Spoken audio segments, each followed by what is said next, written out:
वर्तमान सुभद्रा योजना रे आसीगला सबुठु बड़ खबर। तेबे राज्य रे वर्तमान सुधा सुभद्रा योजना रे प्राय 80 लाख रु अधिक लोक टंका पैसा थिबा बेले 27,000 रु अधिक लोक बैंक और आधार त्रुटि कारणरू टंका पाई पारि नाहंती। एथिसह 2,20,000 रु अधिक लोक ए सुभद्रा योजना पाई अयोग्य विवेचित होइछंती। राज्य रे 1,05,83,238 सुभद्रा योजना पाई आवेदन करछंती। सेथिमध्यरु 80,01,997 जन सुभद्रा टंका पाइछंती।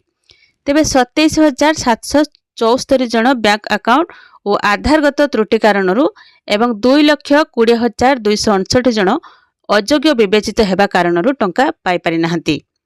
एथिसह केउ जिल्लार केते महिला सुभद्रा योजना टंका पाइछंती से नै सर्वशेष विवरणी दैछंती प्रभाती परिडा।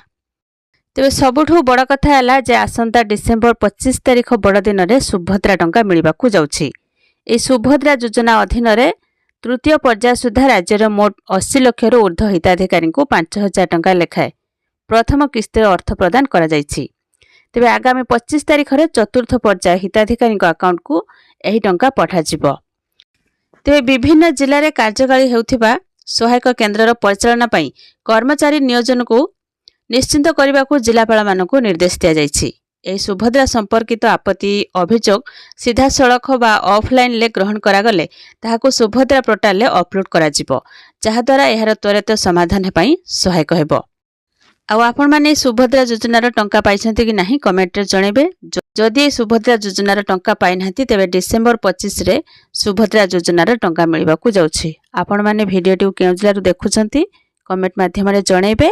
वीडियो को लाइक करेंगे, चैनल को सब्सक्राइब करके रखिथिबे।